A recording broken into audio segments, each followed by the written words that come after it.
I think that creativity requires constraints. And what I mean Sure. by that is like, okay, you look at Japanese philosophy, like haiku, and there's this art style in Japanese where you get one brush stroke, right? And the beauty is not necessarily in the results.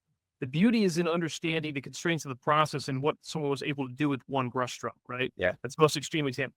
But in game development, and I got a pretty unpopular probably philosophy for a lot of your listeners, but like I believe that paying studios too much, giving them too much time, giving them too many resources actually destroys the creative process. So for our studio, for example, and I'm giving away some internal whatever, but like, look, we weren't funded for the first 15 months of our studio, right? It was me and my partner paying out of pocket for a lot of things, not taking paychecks, right? That immediacy and that pressure caused us to get good. GIT space GUD, right? So Yeah. as I view myself as the business creative, right? I had to create the fundraise and all that kind of stuff. But like when it comes to game development creativity, right? I worked at AAA and I would say that our team works 9 times faster. And there's obviously this isn't apples and oranges, but I think we work 3 times faster and cost 1/3 of the traditional Western development. So I'd say 9 times faster or what have you.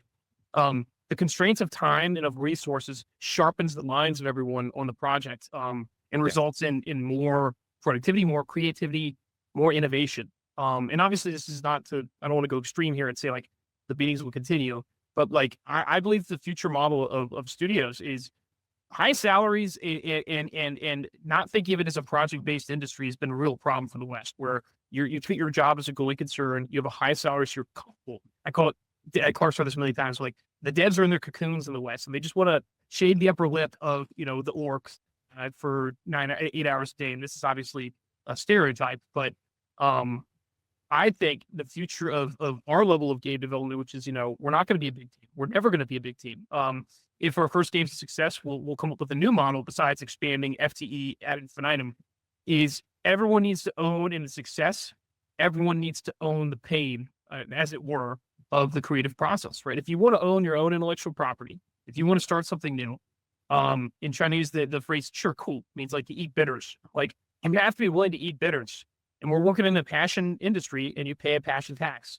And I think that to go back to creativity is great, I think, by constraints. I think our studio would have, if we can go into the financing model, if you'd handed my studio $5 million to start, we would not be nearly as far along as we were. We probably would have had a lot more personnel and leadership issues if you just handed me $5 million when I started this company. So I hope that, I know I went in my way through a lot of that, but No, creativity requires constraints. I think yeah, and I think one of the things that happens, and the reason this sometimes isn't popular, is there is I've talked about this analogy before. Actually, I had this in a book called Just Reading Scripture with Western Knights. Fascinating book, but I pull this analogy all the time.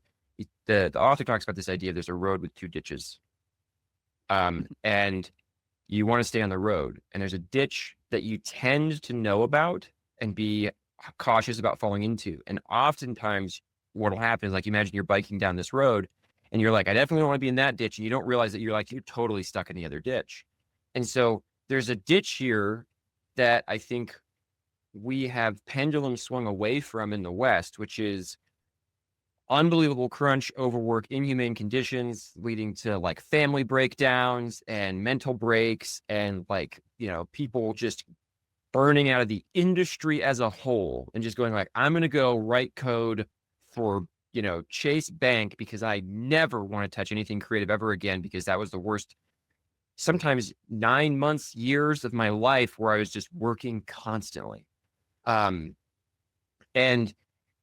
so there's this extreme side where we did push all of our devs to, as an industry, to the point where we became famous for that style of crunch. EA had the whole big, there was a big drama about that some number of years ago. And a lot of studios will speak back to these times, like these death marches. And some of those death marches resulted in successful games. Many of them did not. And so you just burned a bunch of people out and then you didn't succeed, and they were getting paid less than, tech industry standard at the same time.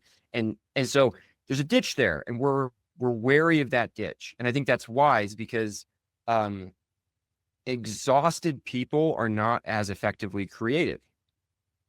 Now there's a ditch on the other side of the road. And I think it's the one that actually a lot of places did fall into. And especially when games as a service became successful, live service models started printing money for some of these major studios. And they realized they could either through sequels or expansions or just through like regular content releases in an MMO or a MOBA or something like that, we're just pulling in money. Well, now I can just give you unlimited time. Don't worry. You don't have to worry about crunch. Work the hours you want to work. Be as creative as you want. The money's going to keep flowing in. And we just want you to make sure you build the right thing. And some of them went a step further and even said, let's assemble our best possible people and put them on these teams and give them massive budgets. And what I find interesting is pretty much all of those are failures. Best people with unlimited budgets and like unlimited time put in a room together. You rarely see a big success come out of that. And if you do, I was actually closer to some of these than I'll talk about in detail. But when you do, what actually usually ends up happening is at the end, someone has to come in, put constraints on the project to actually get it out the door. And I remember working with I can say this, one of the teams I was working on, I remember there were people on the team and they were working, it was an artist and they were working on a texture. And they just kept working on this one texture and they worked on the texture for a week and 2 weeks and 3 weeks and 4 weeks. And I finally told that artist, because there were a lot of textures that needed to get done, if you don't stop working on that texture and start working on other textures, I'm going to find a way to copy paste that texture everywhere in the game.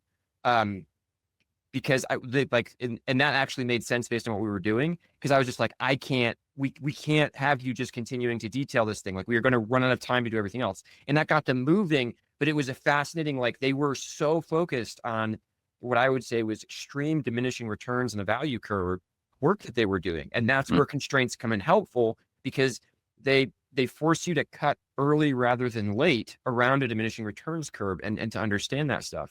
So anyway, everything you're saying resonates with me massively. And I think we are trying to walk that ditch between not exhausted, burned out, fried studios creating mostly failures, and also not the best in the business with unlimited budgets, given unlimited time, just frittering away money for years and then having it all sort of fall apart in the end, or needing somebody to come in and actually like put some constraints on it to get it out the door.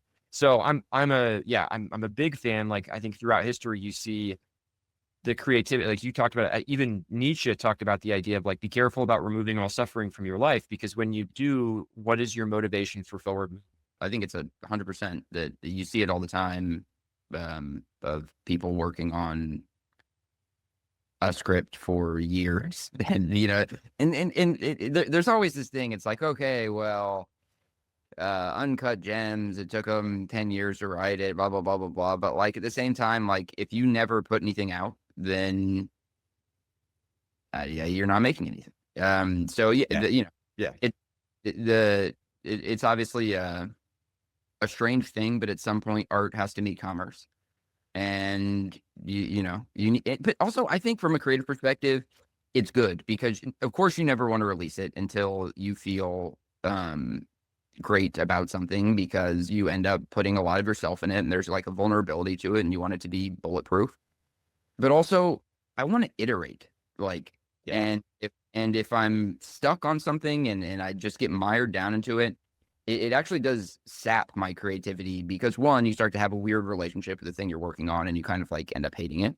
But two, you're not iterating. So I think the power kicking things out of the nest early, as you said, Ben, is